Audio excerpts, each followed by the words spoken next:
Hello, so welcome back to another video. So in today's video, I'm going to be showing you how to prepare proper Nigerian fried rice. And you want to watch this video to the end because there are some major details I'm going to be sharing with you that nobody talks about, okay? Nigerian fried rice is not complete without our chicken or our turkey. And I'm sure you guys, you know that already. Our protein must be intact. And this is because we need the stock to prepare the fried rice. I added the liver because I'm not going to prepare that separately so that it will season together with the chicken. And yeah, I'm going to add my seasoning cube, my curry, my everything. Yeah, and this period, onions, the one that is available now is just those small seeds. And I added 5, yeah, so that it will be enough because the chicken I'm using is full chicken, yeah, but it's frozen, okay? So you guys, I like to use fresh ginger and garlic, so that's why I use my mortar to just match it a little so that it will have that rough consistency. But you can blend it if you want that too, or if you like using your ginger or your garlic.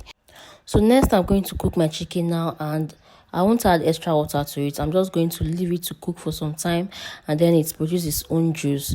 So if you've been adding water to it, please don't. It has its own juice. Then later on you can add your water, okay?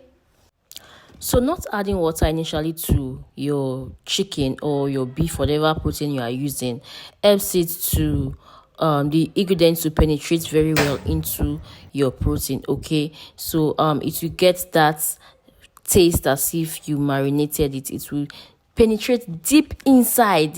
You understand now? You know what I'm saying? So to wash my rice, I don't cook it halfway. I just add hot water to it and then cover it with a tight cover so that the steam cannot come out from it. So I prefer this method, and I feel it's best to do it this way. So you can do it like this if you want to cook your fried rice, because we don't want our rice to be soggy. You might make that mistake of cooking it halfway, and before you know it, the rice will become so soft and you can start having issue with your rice from that point. So just do it this way, yes, and you can achieve a good result. You guys, I told you earlier that these proteins, they have their own juice, and this is it.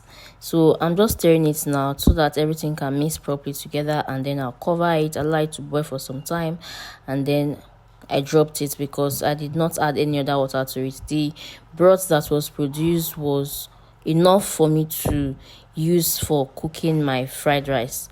So yeah, you see the broth that comes out after I sieve this chicken before I fry it. So that's why I like to sieve it.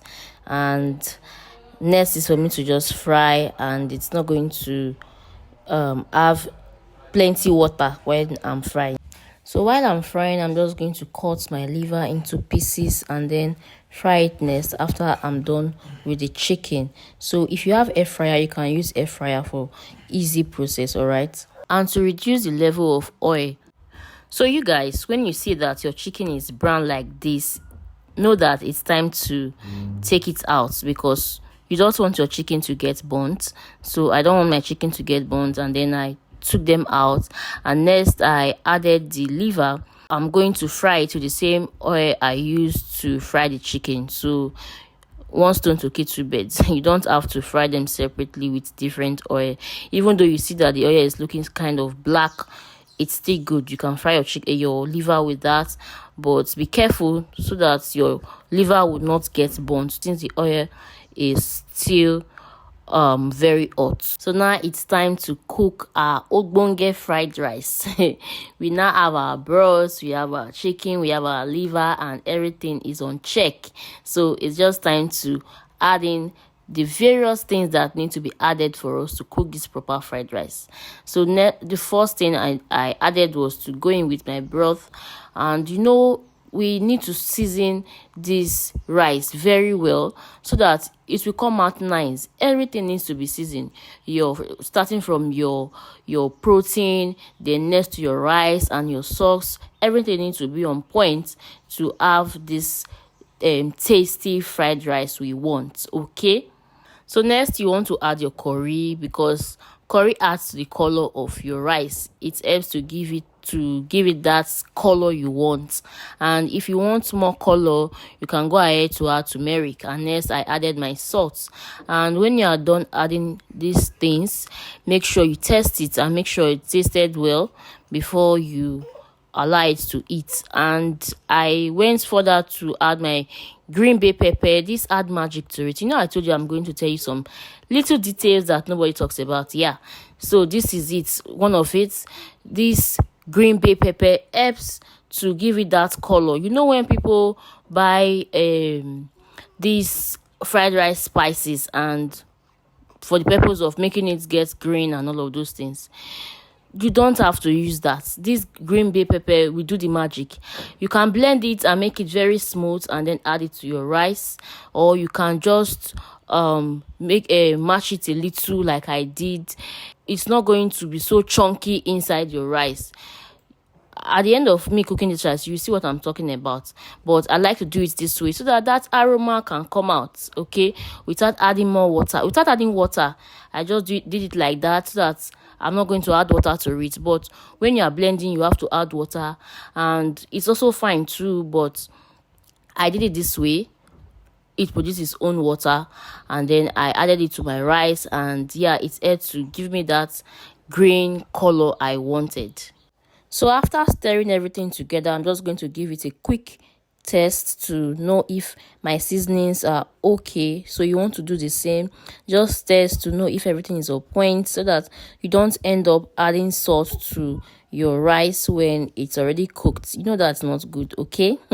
So after that, I went on to prep my vegetables. I'm using this potato peel to peel my carrots. And yeah, you see what I told you guys earlier about the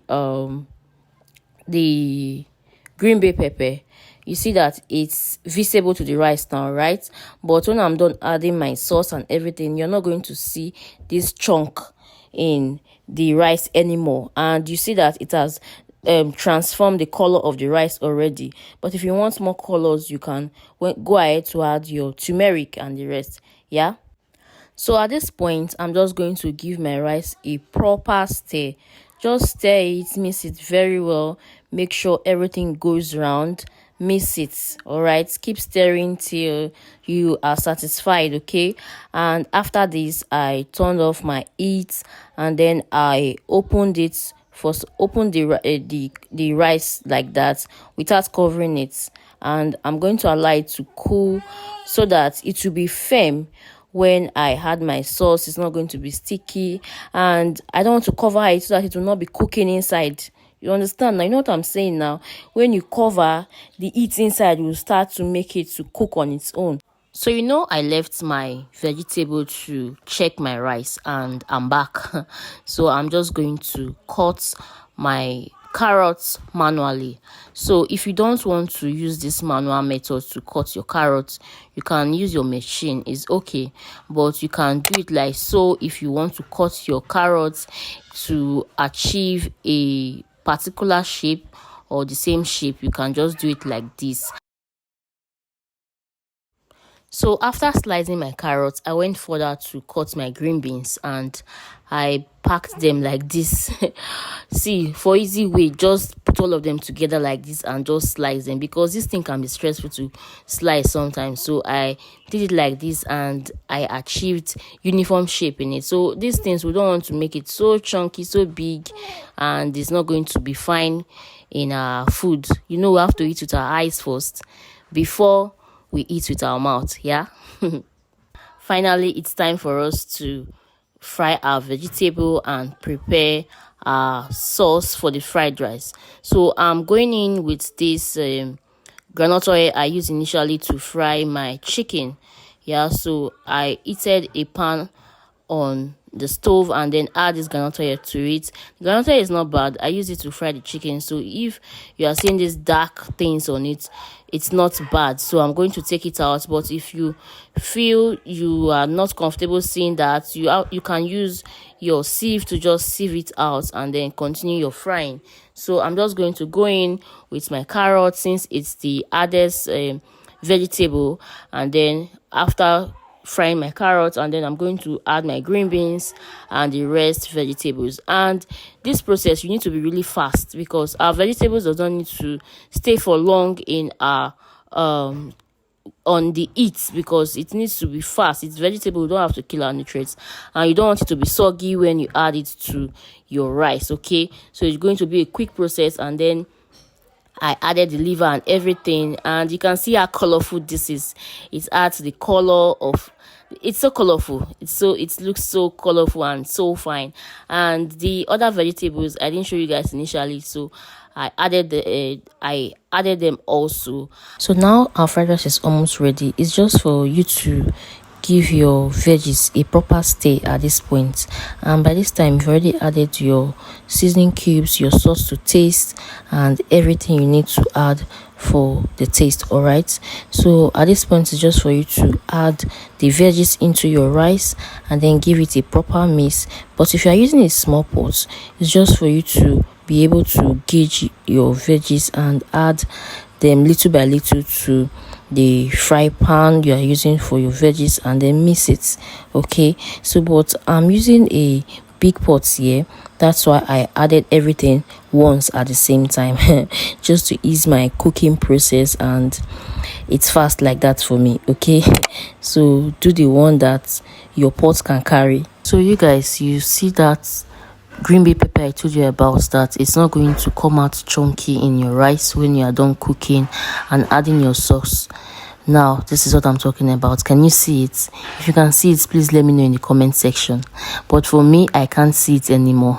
Okay, so you feel free to add it to your rice. So next, I'm just going to start with my coleslaw, and I'm going to slice my cabbage and add my carrots to it. I used grater to grate my carrots, and then I went on to add my mayonnaise, and then I mixed and kept it in the freezer to cool off. Then I ditch to it, and our fried rice recipe is ready. Our fried rice is ready to eat. Okay, so if you're going to try this fried rice recipe, please let me know in the comment section, and I will be glad you want to try it. Okay, so thank you so much for watching, and if you derive benefit from this video, please don't forget to give it a thumbs up, and I will see you in the next one. Lots of kisses. Bye for now.